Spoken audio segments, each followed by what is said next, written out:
గోదావరి నదిలో నీళ్ళు లేవు, ఒక చుక్క బొట్టు ఇవాళ రాలే శ్రీరామ్ సాగర్ ప్రాజెక్టుకు.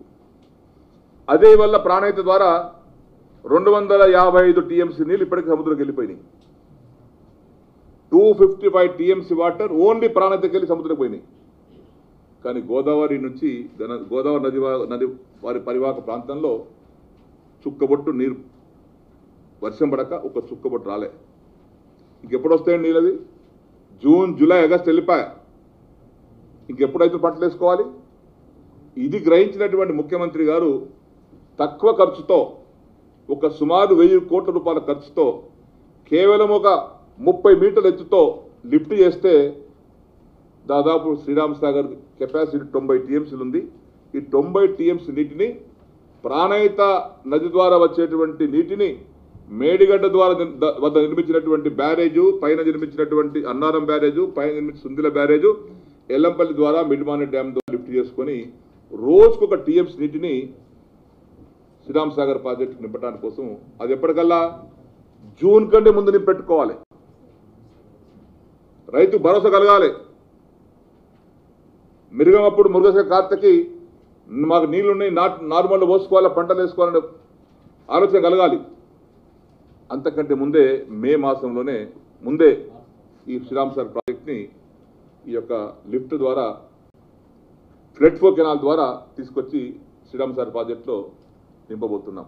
ఇది తప్ప అండి? ఇది అంటే పొలాలు పడి తుండాల్సిందేనా? ఇన్నేళ్ళు తుమ్మచెట్టు మొలిసినాయి కెనాలలో, ఇంకా మొలాల్సిందేనా? అంటే మీకు రైతులు బాగుపడుతుంటే, రైతులు క్షేమంగా ఉంటుంటే మీరు ఓర్చుకోలేరు. పునర్జీవ పథకం అట, వేస్ట్ పథకం అట.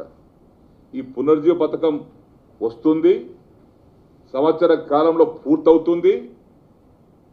నిజామాబాద్, ఆదిలాబాద్, వరంగల్, కరీంనగర్, ఖమ్మం, నల్గొండ జిల్లాలకు కాకతీయ కాల ద్వారా, లక్ష్మీ సరస్వతి కాలువల ద్వారా నీరు అందిస్తాం. మొదటి పంట నీళ్ళు అందుతుంది. అక్కడ నీళ్లు ప్రాణహిత లభ్యత ఉంది కాబట్టి రెండో పంట నింపుకుంటాం. 2 పంటలకు కడుపు నిండా రైతాంగానికి సుమారుగా 14 లక్షల ఎకరాలకు నీళ్ళు ఇస్తాం. ఇది అయిన తర్వాత మీకు మడుతుంది. పునర్జీవ పథకం కాదు, మీకు రాజకీయ పునర్జన్మ ఉండదని భయం. మీకు ఆ భయం. ఈ పునర్జీవ పథకం చూసి మీకు రాజకీయ పునర్జన్మ లేదని భయపడుతున్నారు. ఇక అది జరుగుతుంది, అనుమానం లేదు. అక్కడ ముఖ్యంగా విమర్శించేటప్పుడు మంచి పనులకు సమర్థించాలి. ఇంత చక్కటి కార్యక్రమాలు జరుగుతూ ఉన్నాయి. ఇవాళ మాకు నిజాం సాగర్ ఆయకట్టు ఉందండి, ఇప్పుడు ఒక చుక్కబడి నీళ్ళు రాలేదు. ఇక్కడ 2,50,000 ఎకరాలు. దానికోసమని ఇవాళ కాళేశ్వరం ప్రాజెక్టు ద్వారా, ఇదే మేడిగడ్డ ద్వారా ప్రాణహిత నీళ్లను ఒక టీఎంసీ శ్రీరామ్ సాగర్ ప్రాజెక్టుకు, ఒక టీఎంసీ నీటిని మిడ్మానేర్ డ్యామ్ ద్వారా మల్లన్న సాగర్, మిడ్మానేర్ డ్యామ్కు మల్లన్న సాగర్ మధ్యన 43 కిలోమీటర్స్ అండి. అందులో 33 kilometres under tunnel, that is completed. నేను కల్లారు చూసొచ్చాను. నేను పోయి 1000 మంది రైతు తీసుకుపోయినా స్పాట్ బీకి. Out of 43 kilometres 33 kilometres under tunnel, capacity of 11,500 cusecs నీరు ప్రవహిస్తుంది. అంటే రోజుకు ఒక TMC. 33 kilometres under tunnel completed. Lining is going on. 10 kilometres open channel completed. ఆ నీటిని తీసుకొచ్చి ఇటు నిజామాబాద్ జిల్లా నిజాం సాగర్కి, కామారెడ్డి జిల్లా నిజాం సాగర్కి, అటు మెదక్ జిల్లా సింగూరుకి, ఇవన్నీ ప్రాంతాలకు నీరు సరఫరా చేస్తే నిజాం సాగర్ ఆయకట్టు 2 పంటలు పండించుకుంటాం. ఇవాళ ఉందా అండి మాకు నిజాం సాగర్ పరిస్థితి? ఎడారుగా మారింది. అక్కడ నిజాం సాగర్ ఎడారుగా మారింది, శ్రీరామ్ సాగర్ ఎడారుగా మారింది. ఈ ఎడారుగా మారినటువంటి ప్రాజెక్టులన్నీ జలకలతో నింపడానికి ఈ ప్రయత్నాలు, అది మీరు ఓర్వలేకపోతున్నారు. ఓర్వలేక ఇష్టమ చరిత్రలు మాట్లాడుతూ ఉన్నారు. ఈరోజు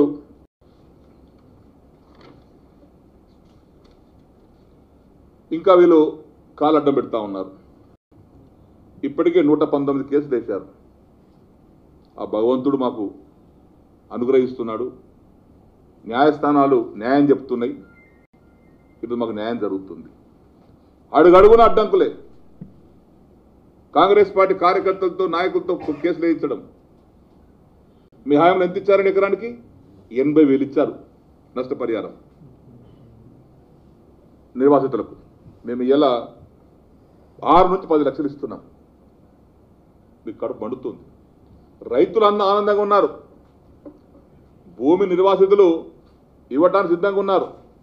మీరు వాళ్ళని పోయి రెచ్చగొడుతున్నారు. అయినా కానీ మీ మాట ఇట్టలేదు. గౌరవ ముఖ్యమంత్రి గారి పైన భరోసా ఉంది, నమ్మకం ఉంది. మరి వాళ్ళ ఎకరానికి 7 నుంచి 10 లక్షలు ఇస్తున్నాం. దాన్ని తీసుకొని వాళ్ళు హాయిగా కాలం గడుపుతా ఉన్నారు. అదేవిధంగా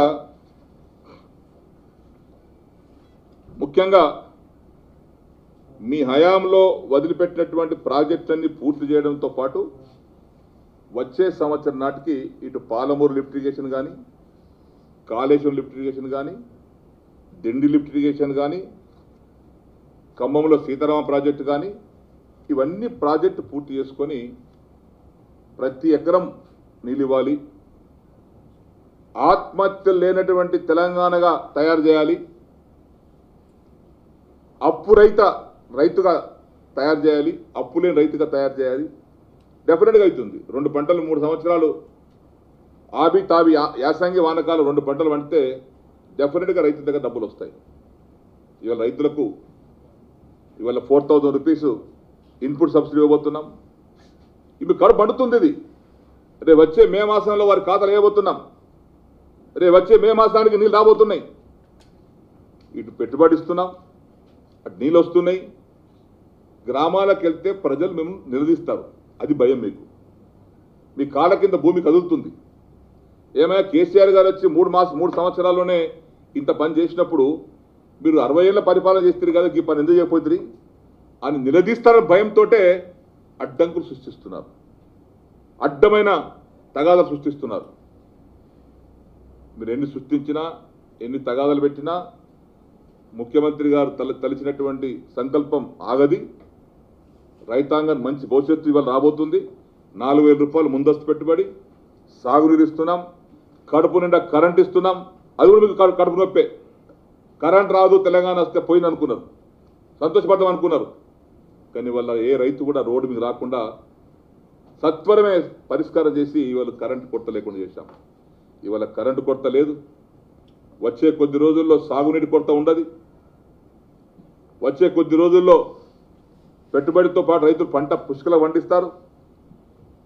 ఇవాళ మేము 2,638 ఏఈఓలను భర్తీ చేస్తున్నాం. కొంతమంది భర్తీ అయ్యారు, కొంతమంది భర్తీ చేస్తున్నాం.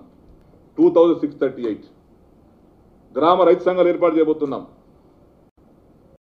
ఆ గ్రామ రైతు సంఘాల ద్వారా బ్రహ్మాండంగా ఏ పంట ఎక్కడ పండించాలి, ఏ భూమి దేనికి అనువైంది అనేది ముఖ్యమంత్రి గారు మాకు కొన్ని సూచనలు చేశారు. సూచన ప్రకారంగా నిన్న మీటింగ్ పెట్టుకున్నాను. సీడ్ కార్పొరేషన్ వాళ్ళతో మంచి సీడ్ అందజేయడం, పెట్టుబడి 4,000 ఇవ్వడం, కరెంటు కడుపు నుండి ఇవ్వడం, కడుపు నుండి ఇవ్వడం, పండిన పంటను కనీస మద్దతు ధరకు కొనుగోలు చేయడానికి సెంటర్స్ ఓపెన్ చేయడం.